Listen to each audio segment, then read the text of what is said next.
States. We used to have a strong Democratic Party that represented a lot of very good ideals, and now that Democrat Party has been completely taken over by mentally ill identity politics and foreign Middle Eastern identity politics.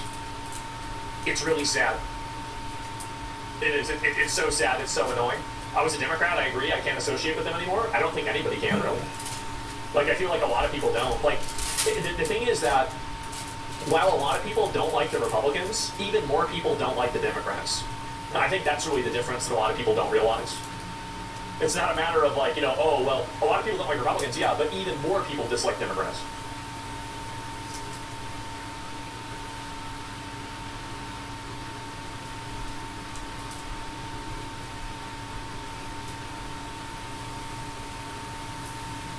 Our city is turning the corner on tenant power. He can't help as he yawning, but I'm sorry, I just can't take anybody seriously in 2026 wearing N95 mask, indoors, outdoors, in any scenario.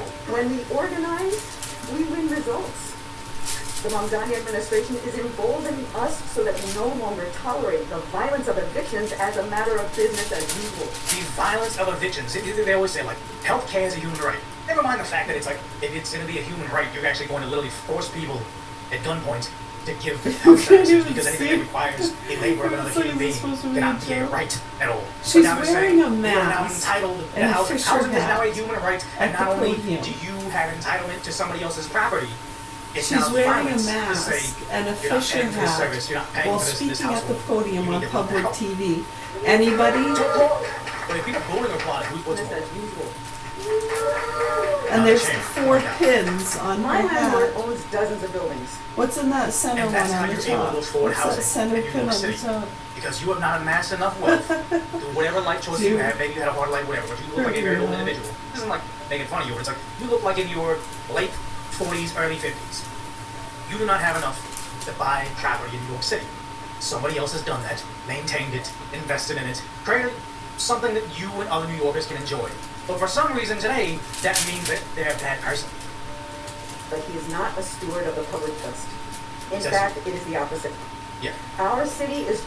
This is who they're listening to, and just sidetrack real quick is, this isn't even the worst Democrat. You have this person over in Canada that has to speak with a sock puppet. I knew I wanted to run for mayor when Andrew Horvath refused to meet with me when I was the victim of a hate crime, and we were... Okay. Maybe the sock puppet had something to do with it. I don't know. I don't have any information about it. But the simple fact that this is the state of today's Democrat Party. Crazy masked lady and sock puppet candidate. At a safety summit, and she had her communications person, Amanda Kinnear. And you say it's a comedy? How do we know this isn't some YouTube or TikTok skit person saying, how far can I get with Mr. Henke in Canadian politics until someone says, okay, like, you know what? Maybe we won't take this person seriously. And it just keeps on running. This would be the ultimate TikTok Yes, and usually YouTube a lot of people are saying her series personally. of someone saying, I'm going to run for People like Congress that, with my you know what I sock puppet. mean? Let's see how far the Democrats have gone. And The they keep sock on puppet going. crap. They keep on winning. There's more they keep on grooming fundraising. And they amongst end up those kind of replacing Trudeau over in professionals Canada. with some sick Again, shit from New over York, the I years was we've a dog, noticed within when I actually different just wanted to be respected. That's when I knew I wanted to run for mayor. communities, so to speak. Yeah, I don't know anything about that. But Sections okay. of Back to New York healthcare. City, where they say, Yeah, you see that. the Mamdani Right? It's administration almost wants like landlords to different pay for training credit checks. This is programming. PIX 11, New York City's. I don't know what they're affiliated And with. then Are they I just think- independent PIX, or are they like a CBS? Yeah, NBC originally like the affiliate? lamp chop You look at this over stuff here, out and a report released started Thursday. out, you know, The just mayor's like office anything else, and suggested then that restricting became a landlords from quote requiring both proof of income for some and a credit check, abusers, which like makes me think priests they and want either or. clowns. They want to force a Yeah, landlord that's or their that was renters to pay for another the credit one check. for So they're sure. trying to nickel and dime landlords and not providing service or the best Yeah, they housing like their possible sock with the fair market puppets. value. They want to make it so they can get tenants that can't afford it and they can't even check it, or checking for their income. That's just not allowed anymore. He I literally don't ran even on like making it. It's just it's landlords so disturbing. not being able to afford their properties I don't anymore, even- seizing those said properties and making them into Yeah. communes or making them into government-run Yeah, do housing, some which leg never in exercises the history of and, like, some socialism soup has this in a ever worked. second. One, and then two, it's just land grabs. Because you Or, already know what the like, what is it, 30 the seconds. bodega they want to build. I mean, It's like something with 4x the cost of an independent bodega to build, and it's also not going to be I here until know. late I was just 2027 or doing something like that. that. Feels so Everything's a good. failure top to bottom for providing fast and free buses, cheaper or a safer I subway know, system, and yet it's people them keep too. on You backing don't up. want They to say, overdo 80% of it. young women voted for them. They say, hey, Mamdani, I've why is heard R that. up in New York City? And what I think is important to know is a lot of the increase in rape also comes from an expanded definition of what counts as rape, as well as survivors coming forward for acts that took place years prior. Notice how none of this is saying it's not happening. It's just saying, hey, look, you know, the definition has become expanded. Okay, I don't care if the definition has been expanded. If it's still happening, oh, that would we be need awesome. mass I'd go to a incarceration place of called said people. Men or women, doesn't matter. Overindulge. School teacher, creepy guy on a bus, put him on prison forever. But as long as he's out there saying we gotta close some of these jails, of course crime rate's gonna go up. And if you're saying, oh, now they're speaking out about things that happened before. Serve at overindulge? Unless you're willing to have mass incarceration for people who commit these horrendous crimes, they're still going to increase. And the simple fact that you can't say, okay, look, maybe defunding the police, replacing armed officers with social workers, and then also closing the jails. Maybe that's not actually going to work out for us. No, that's not the blame for more women being victimized. What's really to blame is the definition of words. Good job, New York City. I would say you get what you vote for, but again, I don't think this is liberal New Yorkers, conservative New Yorkers. I think this is the establishment doing whatever it takes to slam through their socialist candidates and the people not being able to outnumber the establishment. Because as we see, even you can say he's a moderate Democrat, but someone now trying to take their tone in politics, Stephen A. Smith, who's just a I don't say this is a critic. I would just say he's a sports analyst. It would be like a place for crazy hairstyles. If ESPN told him, hey, Stephen A., give me 20 minutes on how LeBron James is the greatest basketball player ever. Next episode, Stephen A., give me 20 minutes on how LeBron James is the most overrated basketball player. What did I say? Overrated and underrated. He can give you 20 minutes of rant like on another both sides word of for the like argument. That's just the type of overindulgence. person he is. He's good at it. I like it. But even he is turning his back on what the Democrat socialists are doing now. We damn sure don't want to be a socialist Just nation. call it indulge. This ain't Denmark, this ain't Finland, this ain't Sweden, this is the... You know, notice how he listed a whole bunch of countries that at one point in time had socialism, but they also had high taxes, but also an ethnically homogenous population. I'm not saying that it worked. I'm just saying that it's very different to have one unified society accepting socialism versus a multicultural economic zone that nobody is going to war for to protect the identity of. It's just stripping the copper pipes out of the walls situation. United States of America. You roll over these borders with the vision and the fantasy and the passion that, yo, here, I can achieve anything. I ain't trying to be like everybody else. I'm trying to be one-on-one. That's what this is about. And the thing is, they always hate on capitalism. Oh, America's capitalist, whatever. But it's like all these people that come to America, they come to America to enjoy capitalism because it gives you upward mobility. That's all it is. It's not because of, oh yeah, well, I came to America because they have communism and I'm going to get everything that the homeless people get. It's like, no. I want a better life for me and my family. Whether it be through some false promises of endless ABT or citizenship and the right to vote. It's just, I want upward mobility, and America provides it. You are taking that incentive away. America! You don't talk about that enough when it comes to the socialists. Yeah. Because they're convincing folks that rather than individuals being a problem, rather than lobbyists being a problem, they're trying to convince you America's a problem. Yes, while their asses are only profiting from the American system. Because they somehow gotten in this mindset that America bad, that voting bloc is now, what did J.D. Vance tell Joe Rogan on his podcast yesterday? The most valuable voting bloc to the Democrats of yesteryear, Obama years, was moderate black Americans. That's what the most important voting bloc is. They replaced moderate black Americans with America-hating newcomers. Very bizarre strategy they stumbled across, but they're far easier to control than any other voting bloc they've had. And that's where we get this weird new Democrat Socialist of America that just want to topple the country. No president, no senators, no Supreme Court. Just complete dismantling because they hate us. And the Democrats with their spineless, weak, feckled selves are. That's also, the Democrats with their spineless, weak, feckled selves. I also say Republicans are the same thing. Allowing it to happen. We damn sure don't want to be a So, moderate Democrats, apolitical people, he's getting more political now.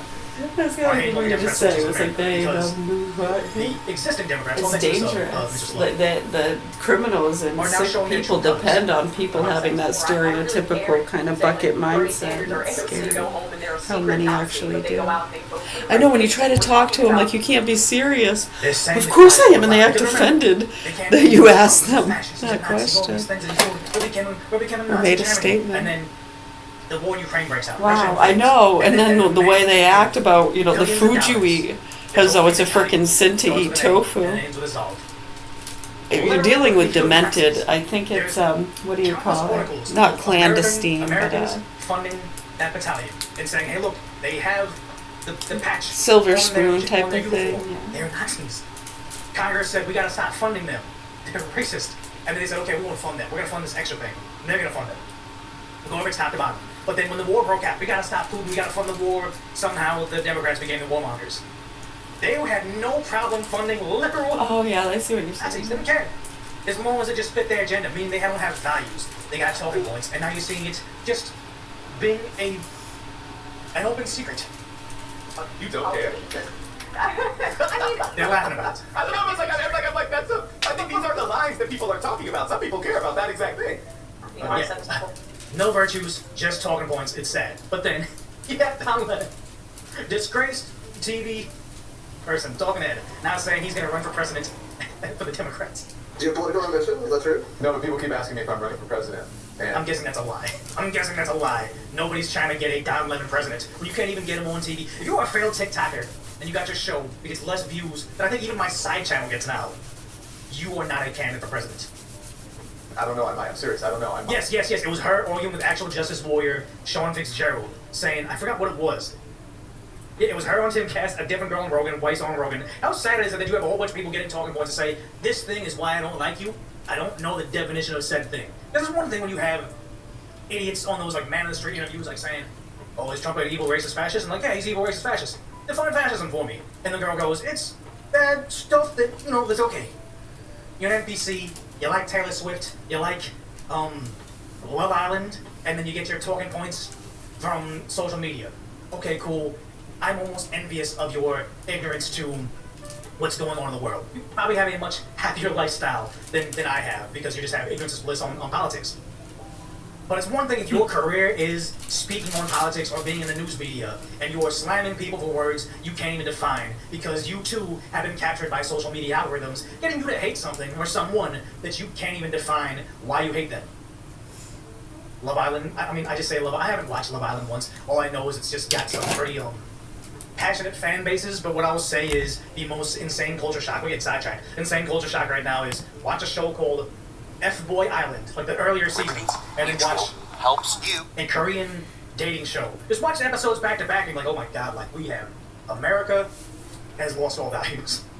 Because people keep asking me to do it, and or if I'm going to do it, and I look around, and I see the folks who are, possibly in the running, and some of them are impressive. Many of them, most of them are not.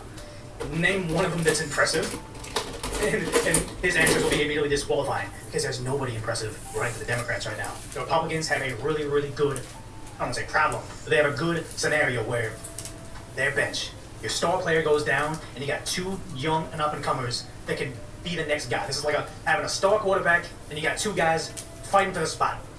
J.D. Vance, Marco Rubio. They both got different skill sets, different kits, but I would be confident slotting either one of them in at the helm. The Democrats, on the other hand, they got nobody. They don't got draft picks. They just got a whole bunch of bums that are just going to give them losing seasons.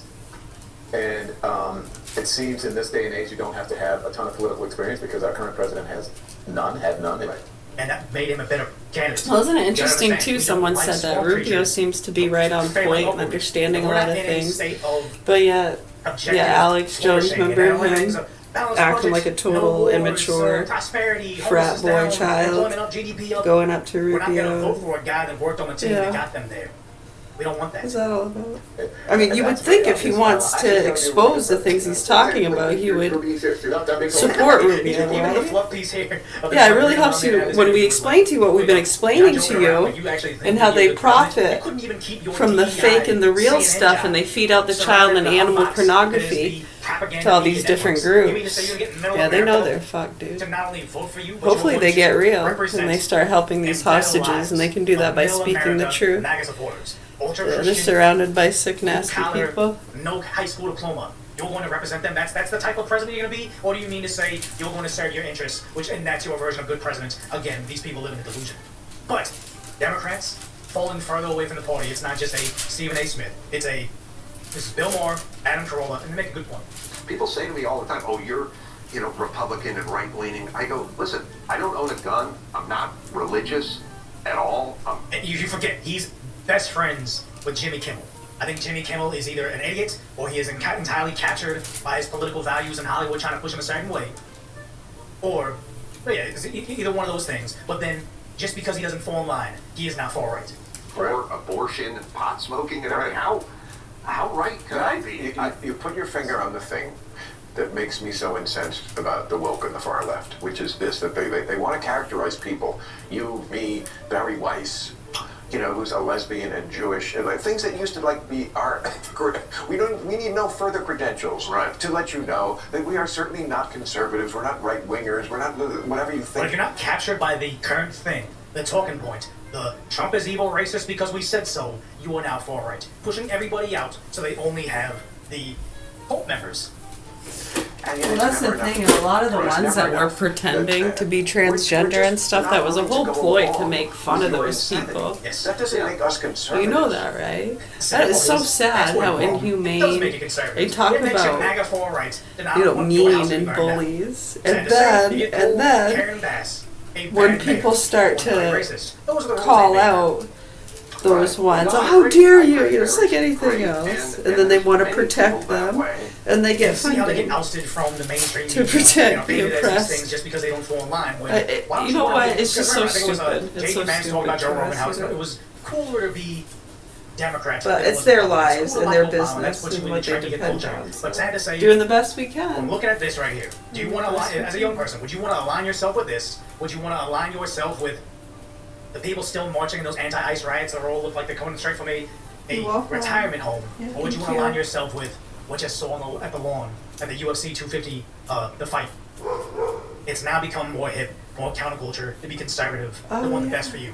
A little bit less, it's more boomer-like, or more millennial-like, to be falling in line with whatever the heck this is. And sad to say, I don't think the Democrats even need to chase the youth anymore. All they need to do is chase legalizing ballot harvesting, giving illegals the right to vote, stopping voter ID so they can forever just game the system. You don't gotta get the hearts and minds of voters when it's easier just to harvest more ballots than the conservatives can.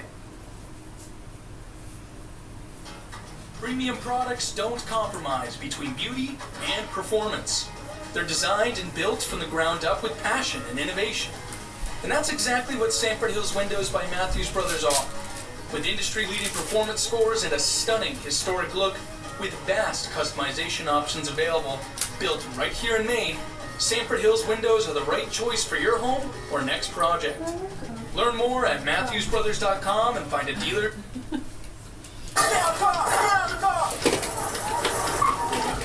An Oklahoma City police officer attempted to give a warning for an improper license plate light, but had no idea that the suspect would later have backup of his own. Hey, Mr. Johnson, you said you're armed, correct? Yes. With a handgun? Yes. Okay, are you a convicted felon?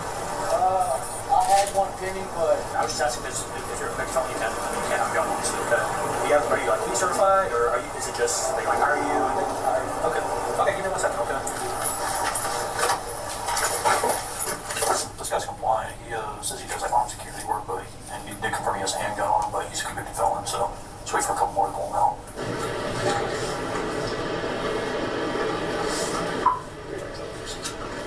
We're gonna have you step out, okay? Let me just see your hands, all right? We're just gonna have you step out, okay? Because you can't have a gun on you, all right? I mean, I can unput it. Okay, down my belt. Don't reach for it, okay? It's not loaded. Okay, that's fine. Go ahead and step out, okay?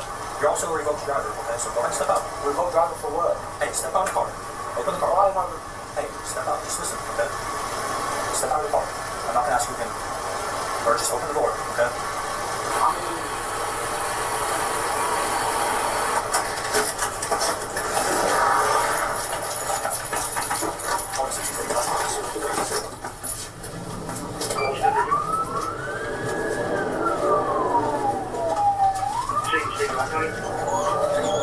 Alright, now he's acting kind of out of it, on top of it.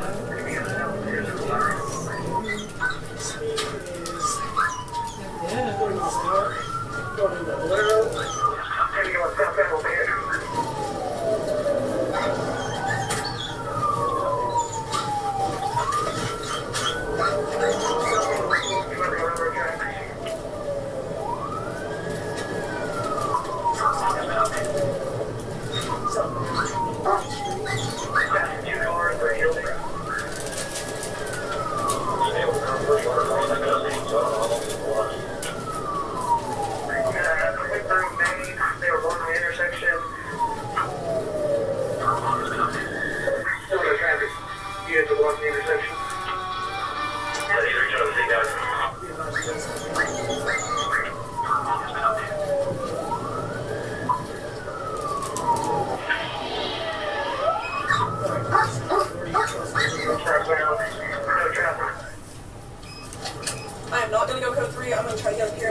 intersection. This guy's in Brooklyn.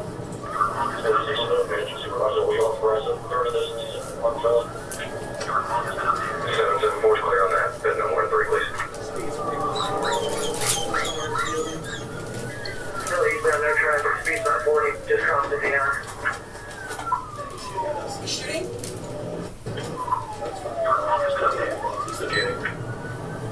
Yeah, shooting on those. Northbound McKinley, one car, speed about 30 miles an hour, check out the railroad tracks. Yeah, looks like he's been trying to battle here in a second, but I think we're northbound, still firing shots, 2 more shots fired. Across the railroad tracks, I think it was westbound on, looks like 20th, yeah, 20th Street. Can we go across a couple more units on East Street Meadows? Yeah, a couple more, but yes. Northbound Black Loader and Retail Tag, 19th Street. 95 Shopkins. Coming back to McKinley, we will be going southbound McKinley. Southbound down to 20th, going back over the railroad tracks. Hey, you like on your one? Oh, no.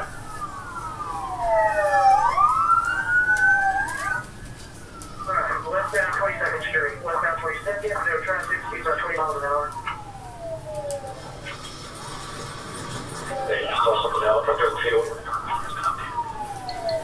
Car's really smoking. Yeah, it's not getting up over 30 now. Southbound. Give me a second, I'm going to street. Black Clover. Southbound Black Clover. Hey, dude, didn't be rough. Eastbound 23rd. What did you say, Dan? I'm bringing up what he threw out.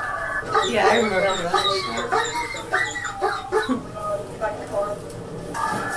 It was on right before or after Ben Stein. It was before. I used to watch those too. I loved that show. Remember that when Ben Stein's money?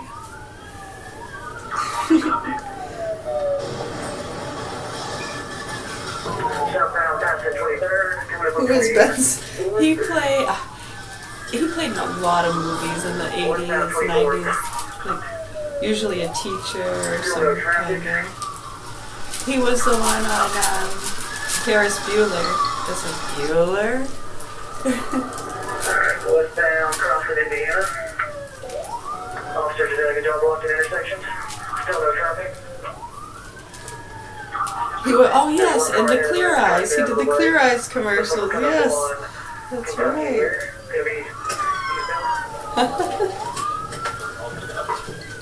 The big beach ball with the red veins on it. I know. I always loved that commercial, and when it rinse away the red veins, it always felt refreshing. Just watching it.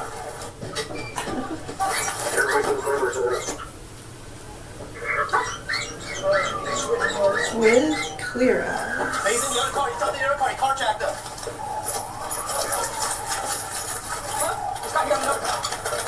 I don't know. That's a good question. Is Ben Stein still alive? Robbie, the other day, he had to make sure. He's like, by the way, Mom, Frankenstein was the doctor. The thing he was shocking was Frankenstein's monster. It's like, thank you. Out of nowhere, we were talking about different things. My gosh, we talked for probably over an hour and a half the other morning. It was like 2:30. Yeah, he was just going to bed and I was just getting up, but we wound up talking from 2:30 till about 4. I know, well, he said he'd been having a hard time sleeping. And, you know, sometimes those conversations really do, you know, it tires out a part of the mind, especially, you know, where he's on the computer a lot, and a lot of the games, and it can be a little fast-paced. But, I mean, he watches, you know, sits back and relaxes and watches shows once in a while. He eats his popcorn. Yeah, he was playing the VR yesterday. I don't know. I fell asleep before he finished. I'll ask him. He's not awake yet.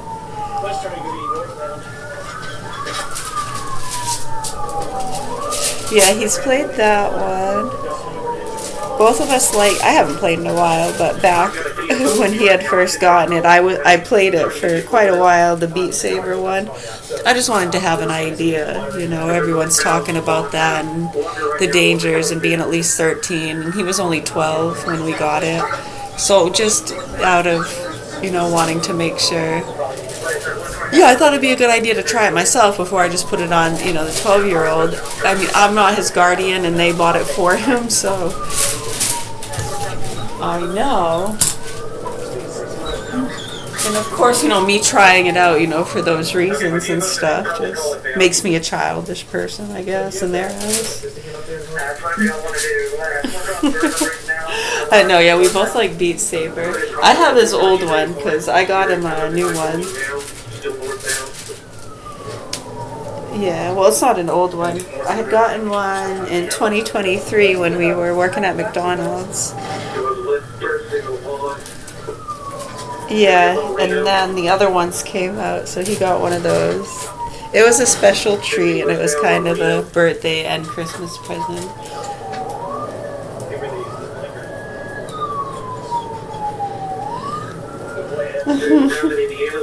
Yeah.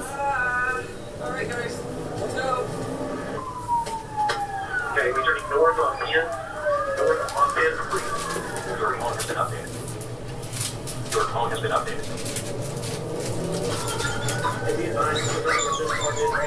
He loves it. He takes really good care of it. I think Beat Saber is one of the funnest. And the art thing's neat too, how you could draw stuff in the air.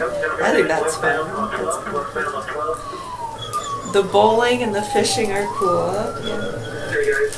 I think those are neat. The bowling, the fishing, the golf. Yeah, those are neat. The boxing. Yeah, volleyball.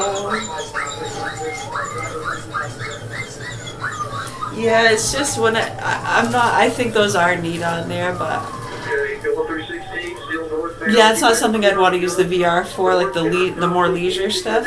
I think it's neat once in a while to pop it on and do like a Beat Saber or something fast, you know, because it's really a good workout for the arms doing that Beat Saber and your circulation. Yeah, I like it.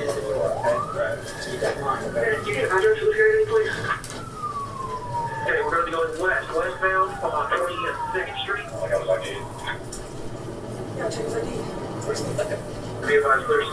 Yeah, he's always done pretty good with it, and thus far, after how many years he's been using it. Yeah, about 4 or 5 years, yeah. He said the only time he ever felt like anything like that was off is he had played it for a while one time, and they'd been doing like paintball and monkey tag, and I know every time he went to go shut it off, someone else came in and asked him to play something. So he was on it for a while, and he said his legs felt like rubbery after, like it took a second to adjust to the. Yeah, which is, of course, normal. It's like anything else. If you're in a movie theater for a while, right? Ever walk out of a movie theater and it's like bright daylight, hot. You know, you walk out of a cool, dark movie theater you've been in for a while. It can kind of, get my... Yeah, people, it affects your equilibrium and stuff, put you off balance for a second. Sure. Winthrop Area Federal Credit Yeah, I'm the Union same is way. now serving Androscoggin, Franklin, Lincoln, Sagadahoc, Somerset, Waldo, and Kennewick. And I'm not a weakling to it, but you know, you can feel it. Not complaining. I don't think I need any medication for it. I actually kind of like being able to feel those things. As well as rates as low as 4.5%. Yeah, I think it's strange in the studies they've done with a lot of those drugs. It totally numbs. Yeah, it's like a sensory thing. I don't know. It's scary. It's like, why would you do that? You know, and then when it increases some of those dangerous symptoms that they've talked about for years as far as auditory and visual hallucinations. Yeah, it's absolutely disturbing. And then what happened was there was a gap of time there where people were just saying they were hearing voices or seeing things that weren't there. Because they wanted to get prescribed certain medication. I'm sorry, see that irritation that comes out because we've done this for so long. Hold on. Oh my goodness. They get put on certain medications, and they know they're going to get put on certain medications, or it'll open the door to those psychosomatic drugs that for some reason a lot of people seek. I don't know why. The antidepressants, those kind of things. I don't know how people take that stuff. No, we fairly tried it. You know, remember back in the early 2000s? Yeah, we told them that stuff was dangerous. Being a hypersensitive and just aware of the things I'm aware of. It's like, yeah, no, that increases visual and audio hallucinations. Yeah, I mean, it's almost like tripping or taking acid for somebody with extreme hypersensitivities or a really damaged blood-brain barrier. Yeah, it's holy. You get a holy blood-brain barrier. That's right.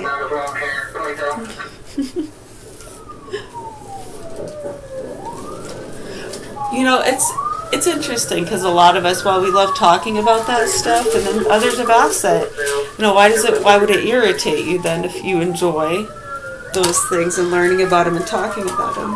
I think the irritation is from the years of people trying to get that basic education into the school systems, and when they're ignoring it, like it's witch talk or witchcraft, and they're promoting these dangerous drugs to the children.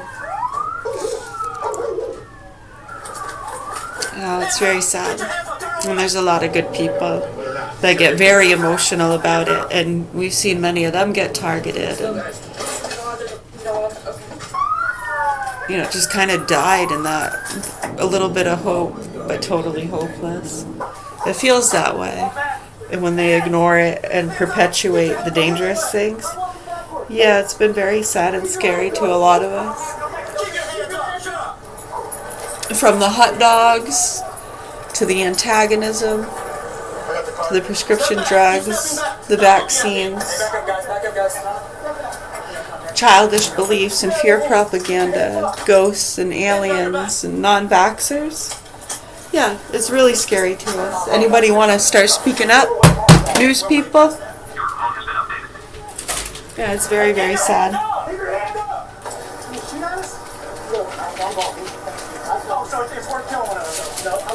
Well, as you can see that a lot of the news people, they're either in the middle, caught up in the jackass games, or they're very young and have been misguided and misled by some elders putting fear propaganda into them, or they just really don't care. They got the job. Woo woo! I'm in the door. Get them from the inside. Who? What? Nobody. There's nobody to get. We don't even expect them to smack that sick motherfucker on their wrist who's been fucking our children for years, who tried to kill us, beat up a little boy in the tub, misuse and abuse of chemicals and weapons. I mean, I can keep going. It's pretty bad. Part of a catalytic converter chop shop. What else? You sick fucking nasty people around here.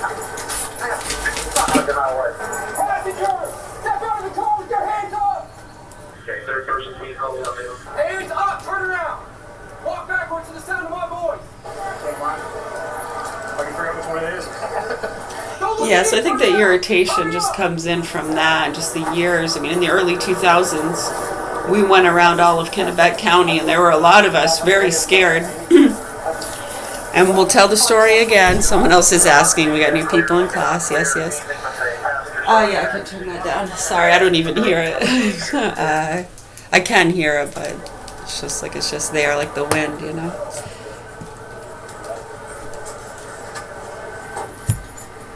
Yeah, I forget I can turn some things down, right? And when I can, or if I'm not in control of that, it's at peace. I mean, you can make a complaint sometimes. I mean, there's situations, right? Okay, you know what? I'm going to make a noise complaint. This is ridiculous. Yeah, that's what we have that stuff in place for. If you don't feel like it's dealt properly, that doesn't mean you freak out and say, shut them down, they're not doing their job. Oh, it's so sickening. It's so sickening. I'm just giving you a hard time. Good job, everybody. You're okay. Hey, sit tight. Were you in the car the whole time? I can't remember. You can't remember. Were you in the car or not? What's your first name? Jerome. You don't look like a Jerome. What's your birthday? Hey, come on, man. What's your birthday? I can't think. What day were you born? Hey, listen, I'm not buying it. I'm not buying it. You know when your birthday is. You know when your birthday is. You're a grown man. When is your birthday? You are Well, we're about to find out who you are. You want to lie to me? I'm not lying. That's not where our fingerprints is. Ma'am, what's your name? I need to read you your rights before I can talk to you, okay?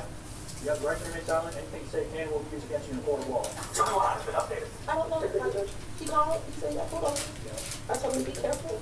And it was going to be okay. And I don't know what happened after that. I guess he took off running. Yeah. You heard gunshots. No, you were shooting at us, okay? I didn't see that part. And, like, she was like, just get in the car and follow them and make sure that they don't shoot my little brother. I didn't know he was going to hop in my car. That's the only reason that I was even out. Because she has a newborn baby and she was just trying to make sure. Well, let me just say, he's extremely lucky he wasn't shot, okay? And He's extremely lucky because he was shooting at us.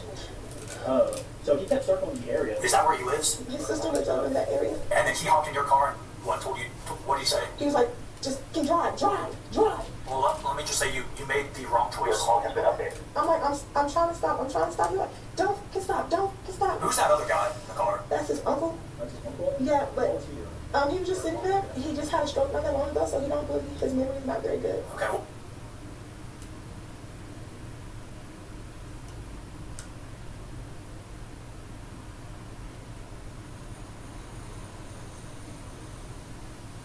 Well, this gate is open. A new era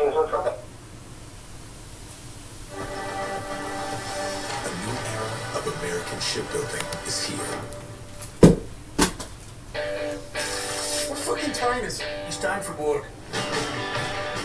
Everyone, meet our new dishwasher. See if it lasts more than a week. Now I can cook too. You could be anything you want to be. My place in the world is in the kitchen. I hold no rule, Tony. Ask your mom. Even if you're on the phone, just, taking the phone. Coming in and out of here all night long. Oh, And then there's the other video, the one that's gotten no. I guess with Sunny in it. Seems he posted it. No, so I guess the gate was open. They say I'm assuming they had trespass signs. I don't know, but this is probably something. Just a warning, probably. I think. I don't know. 227. Wasn't 227 the name of a show or something? This is my second. What's going on?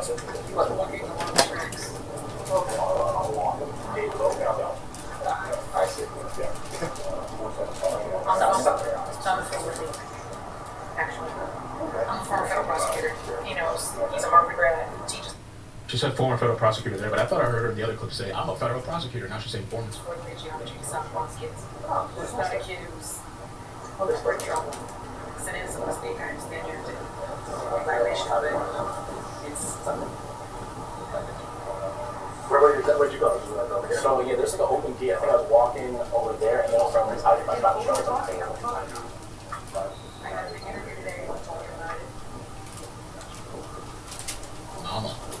Mama's love. Ain't nothing like mama's love, man. Well, we just heard what's going on. So we were up by stars there actually. And we're like, hey, we'll drive by. That's like I see the culture together. They're like, oh, this is some entertaining stuff happening. I don't know, the situations, they're not always like you, so sometimes the situations go the other way. They're not so inclined like you want. Rather than being safe.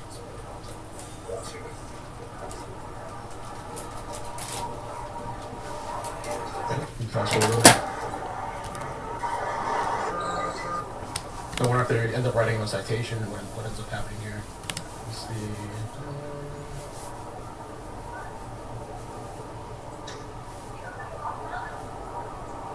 Highlight, she once took her son to the police station to introduce him to and prevent harassment. It now limited her status over a ticket. Notes the family lives in an affluent Purchase, New York, a low crime.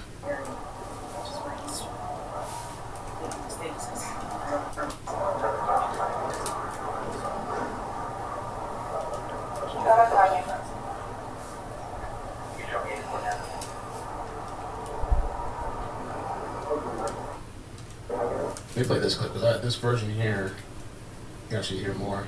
I'm a prosecutor. He knows. He's a Harvard grad who teaches fourth grade geometry to this kid. The stupid kids? Oh, wow, stupid. This is not a kid who's in trouble. As a mother of black children, I know that black boys are not given the presumption of innocence and the presumption of youth. She's It worked out pretty well there for him. calling the police and saying they're trying to steal a car and they're 11 years old, they don't know how to drive. And so for me, what was interesting was I have had to be in the position where I have gone to my local police department because I know my son is going to be training for the Junior Olympics, running around the neighborhood in an all-white neighborhood, and I have brought him to the police and said, he belongs to me, this is my son, do not harass him, do not stop him. So she was doing what so many black mothers do, and she was killed for protecting her child. And by the way, it is the best case for a police white body cam. paper. Yes, the entire story Yeah, on is paper. back together from the perspective Yeah, of the and police. usually Also, it's one that's fighter how it is. who used his victory speech to make a derogatory slur against former First Lady Michelle Obama. I do want to address the derogatory slur made about the former First Lady Oh yeah, Michelle the Obama. demographics might be completely different. I mean, ownership and who's occupying when you get into, especially some of the more rural communities. It'll look like on paper it's more demographically white, but if you were to really, yeah, I mean, it might appear that way if you go into the local mom and pop type stores. And, they don't usually frequent those places, and when they do go out, they'll travel to different counties, to go to other stores and Walmarts and order delivery a lot of their stuff. So yeah, you don't see. That's how it's always been, as long as I can remember. 2 days. So Back into the 80s. Video. Yeah, I mean, pretty much some of the stuff you would, like back in those days, some of the stuff you would kind of see right in the open would be. That's just crazy.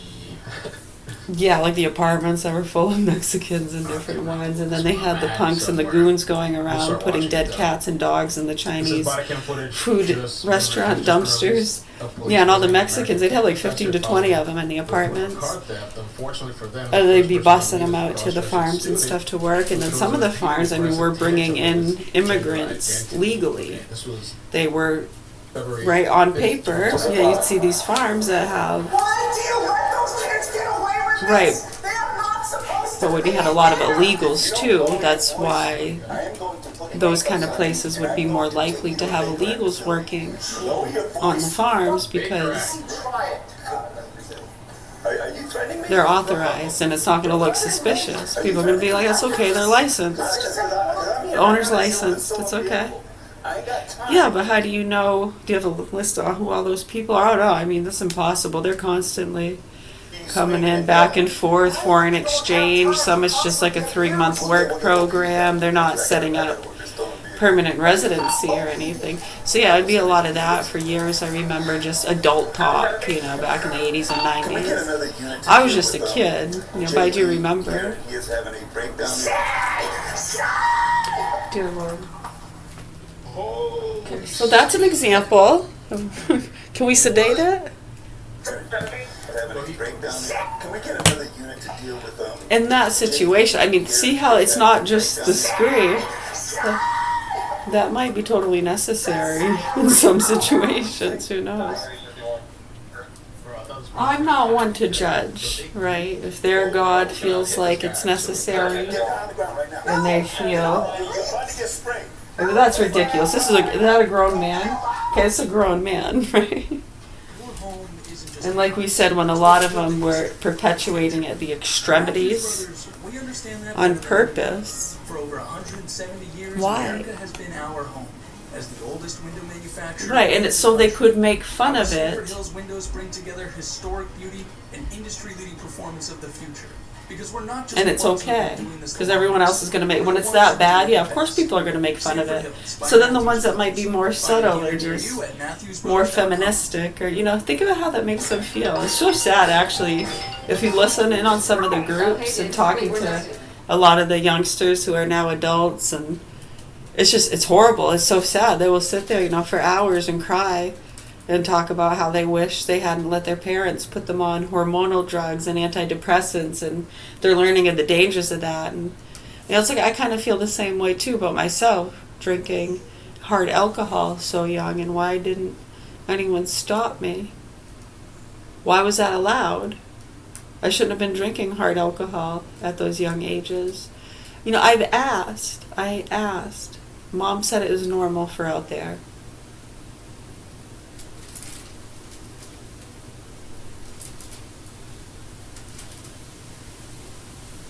Well, it was. Well, it's the truth. And you'll hear a lot of them say that. But if you talk to some other people, they're going to say, yeah, no, that's not normal. And that's what a lot of them were trying to stop, and what they use as justification for the shit they did in the 90s.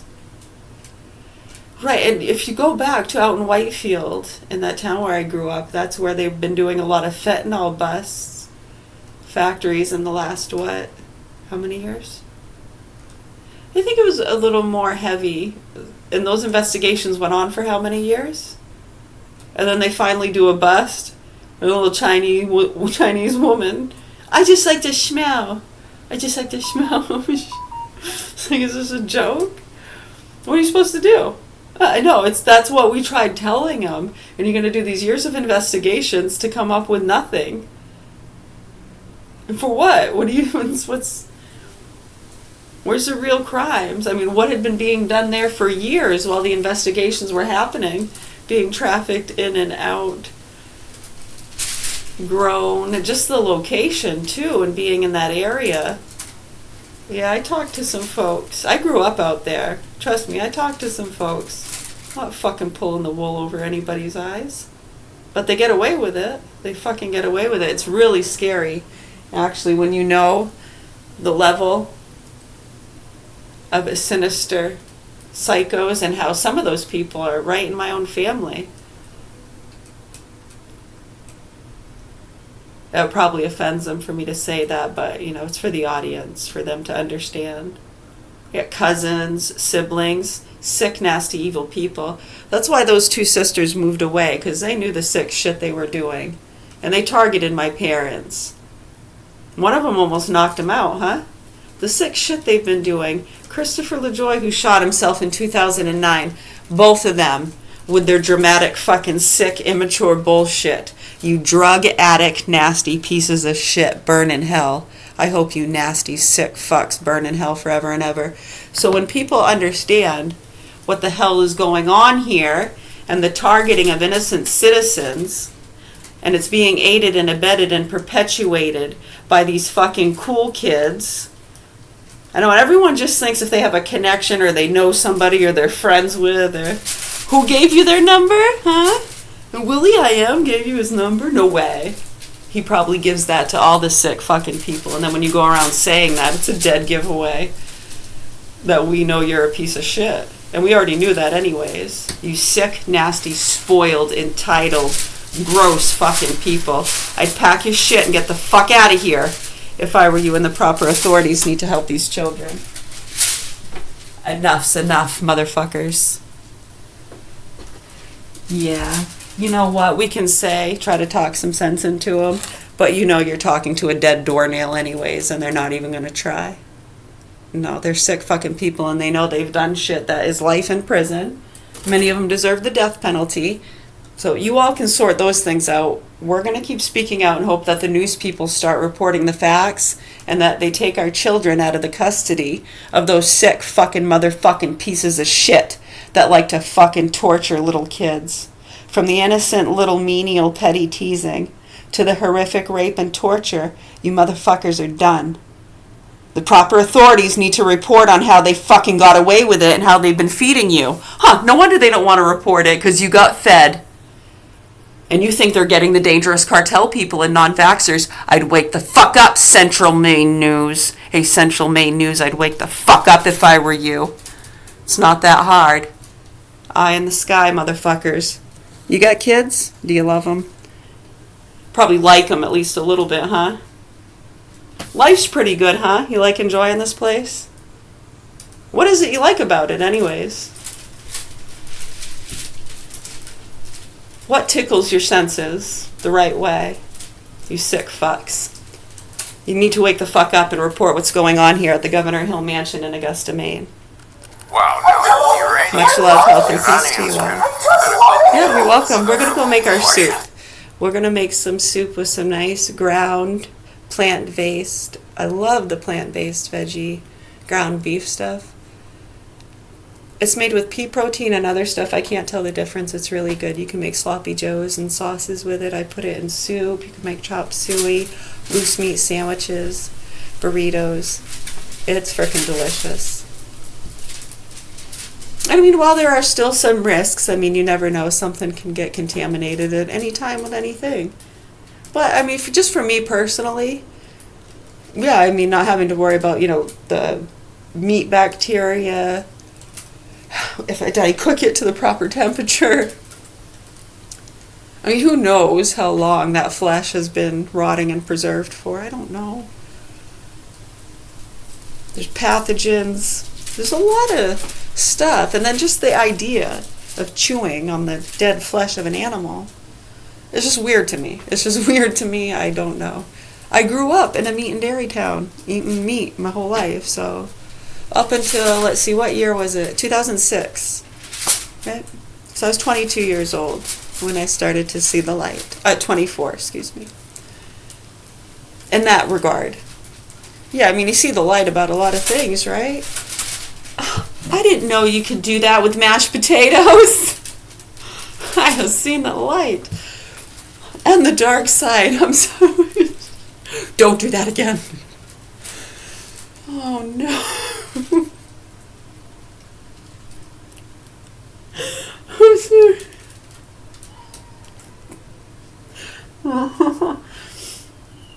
Alright, I'm gonna go make some soup.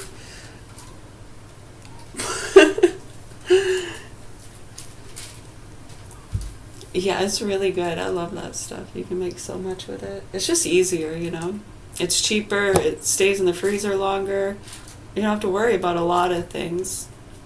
And then just the mental idea, and then knowing the nutrients that I'm getting, that I'm not getting with the meat, and that whatever's in the meat, those protein and acids, can easily be replaced with things that are way healthier and yummier.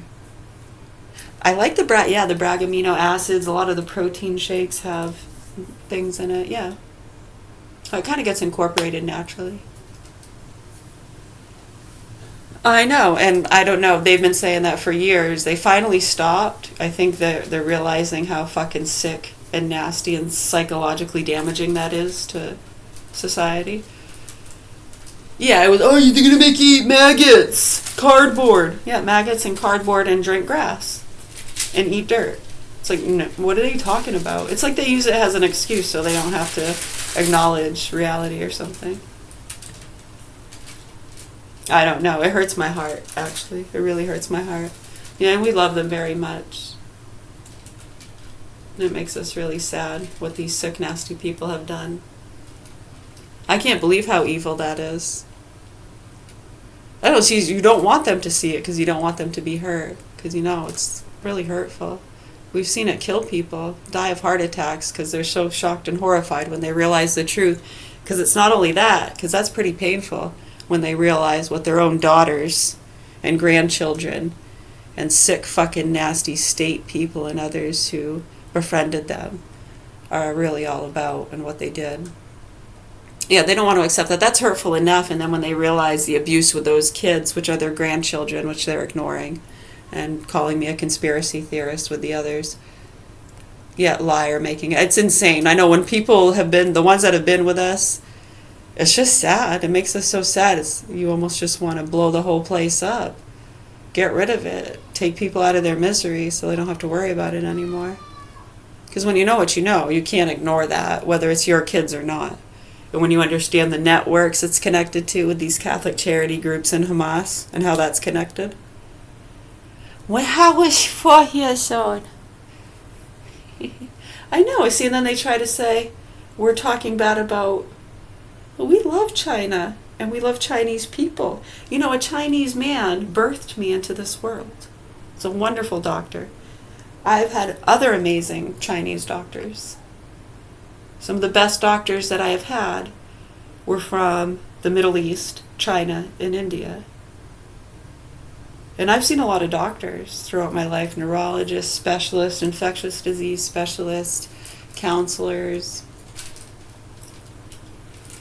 biofeedback specialists, from all over the world, online and offline, in different groups. Sometimes in those groups, there'd almost be a different specialist or doctor sometimes in every group, and they'd have like a resident ride-along type with them.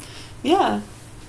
It was just kind of to get used to the socialization, the atmosphere in those groups, kind of get an idea for what people are like in that area. Whatever, for whatever reason. I mean, you can see how doing that, someone can use it to do good, to want to help a community, or they can use that information to fuck with them. Right, Mr. Jones?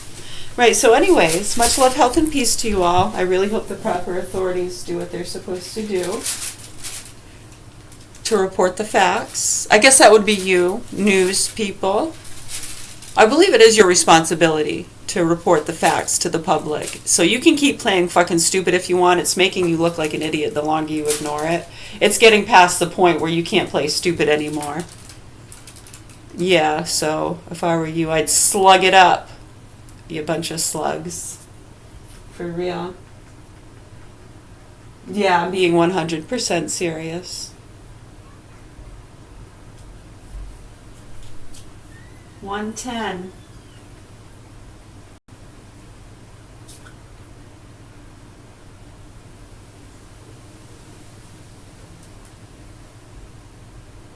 Apocalypse on the show, and we're always complaining about it. And I've been thinking about it with, I use Claude, I use GPT, I use Grok, they're all for different things, and I'm just like, nothing's stopping this development, nothing's stopping what's happening, nothing's stopping these power line projects. Nihil outside all the rules of man. That is also why getting the okay. Now, the Russian forces were not, people say, full-scale invasion. That's BS, that's bollocks.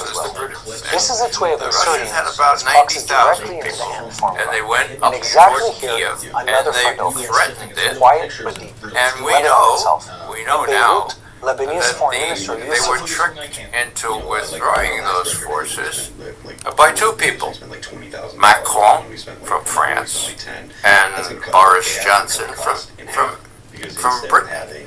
How did that go down? Well,